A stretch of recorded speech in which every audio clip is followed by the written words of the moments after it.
This Hi, is guys. Robin, and Robin's Hi, going to tell us about how she selects changes colors Yes. for a design. I've had this sampler for a very long time. It's from 1995, and the other day I decided it was time to stitch it.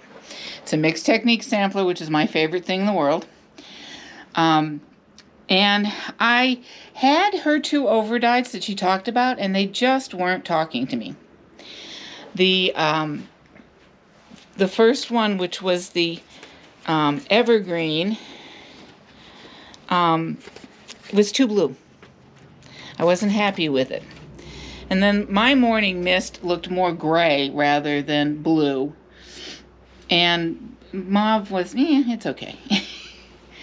So knowing what she had done, I came into the thread room. And I literally started opening drawers and moving the sliding doors around. And what was talking to me? What was grabbing my attention? I actually had 3 different overdyes. 2 were weeks and 1 was from another line. And I found some greens that I liked with them because there is a fair amount of foliage used in this.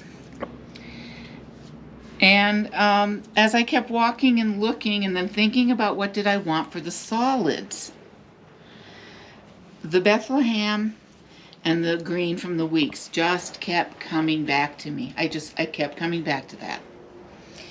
And then I ended up pulling Cosmos, not because I have a preference, but because that was the first rounder with solids on it.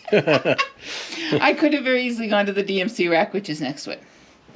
But I have stitched with the Cosmos cottons before, the overdyed ones, and I do like them. So that was the first one. I've got a piece of linen and platinum at home, and I have pearl cotton that will match to do all of the fillet lace. So we're going to start with that, and if I don't like it, I'll find something else. But I have all kinds of linen and pearl cotton at home, so I don't need to worry about that here. So here we're starting with this. Yep. We start with those colors Yeah. and build off of that. And build off of that. I don't know if you can tell. I took one of these and unwound it so I could really see what the progression was, and that's where I found there was a little tiny bit of purple. Oh, okay. So I made that that'll be the secondary color. All right, so then here we're starting Morning Mist Overdye It's going to be Bethlehem. is what we're calling this. Yeah. So if someone were to do that, then you would make a note over here. Yep. Yeah, write it down so you don't forget. Yeah. And then the evergreen overdyed becomes the emerald. Okay. This one here. Yeah.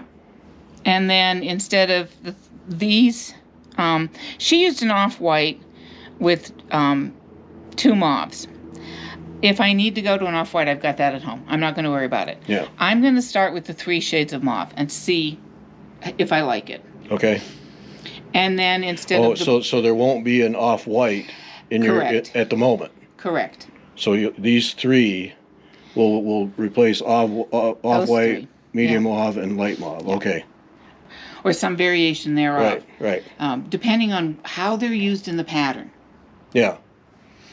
And then the blues become the purples. Mm-hmm.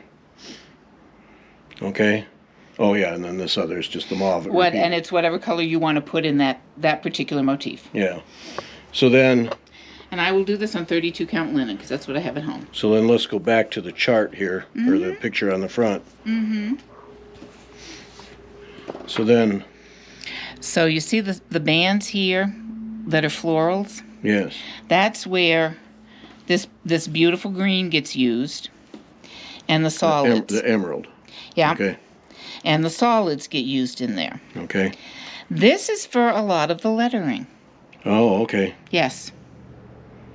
The lettering was done in the morning mist, and for me that's going to be Bethlehem. Mm-hmm. So it will be a little more forward in this sampler. Yeah. Okay. And then this is all white work. White work, yeah, drawn thread, whatever. Yep. Yeah, that band right there is fillet lace. Oh, okay. Which I love to do. So. And there's some hem stitching in here, another favorite of mine, drawn thread work. Mm-hmm. I might sneak a band of pulled work in there. I'm still not sure if I'm going to stitch my name in there. Oh, in where it says Blackburn. Yeah. Yeah. I may substitute a nice black work band Okay. in there. That's what I love about doing band samplers. If you come to a band that's a technique that you don't like, put something that you like to do in its place. Most of us have all kinds of books and patterns that we can borrow from. Yeah. And make it our own.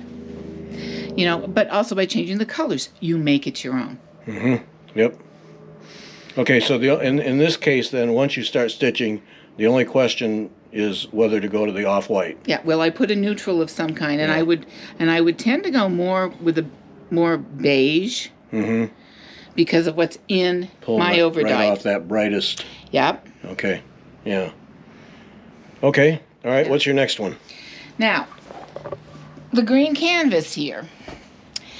Beth Ellicott looked at Cindy and I and said, I'm going to do this pattern, and it's something that only her chapter is going to be doing. It's not for public consumption. But she said, here's the list of threads. And she looked at Cindy Baldwin and I and said, pull threads for me. Yeah. And I was like, okay. So I had the generic, what I call the generic list. She needed 2 overdyes in 2 values. Well, when I see that, it means 2 overdyes that play well together. I was in the Cosmos drawers, and we will go look at those closely because I love their seasons, their overdyes. They're so much fun. And I found this one, and I kept looking at it, and I know that Kim had the beautiful sage green canvas. So with this in my hand, I kept opening drawers, and then I found this. And I went, yes, the pinks and the purples pull the 2 of them together quite nicely. There we go. The pattern also needed a solid. Well, the purples unite both colors, and I wanted something darker. Again, thinking about light, medium, and dark for value. Enter this one as a solid. Then she needed 2 Kreinik number 8s, a primary and a secondary. Because the purple was the uniting color, there is her primary. And this green to add a little brightness. And since green is a neutral in my world, it will work with any of these colors. Yeah. And they all show quite nicely against, I should say, this canvas. So they'll all show up. Yeah. And that's the other thing. When you're thinking about a colored background, make sure that what you picked, you don't lose any of your elements. It needs to play well with it, but you don't want to have some of your colors disappear against it. Unless you're doing tone on tone. Yeah. And therein the power of coming to a shop. Yes. Being able to lay it out on a table. And open drawers and pull this and pull that, and not necessarily having to stay in any one line. Right. That's the other thing, because it really is about the color. Right. Yeah, you did that with both of these. Yeah. Where it's not all DMC, not all weeks, and it's whatever colors work. I mean, it just happens that the Cosmos had a beautiful purple that was dark enough against these 2. Yeah. I don't always stay in the same line, but I try to stay with the same thread type. So if I start something in silk, I want all of my threads to be silk in a sampler. If I start with cottons, which is what the name one's going to be, then we'll stay with the cottons. Yeah. All right. Excellent. Thank you.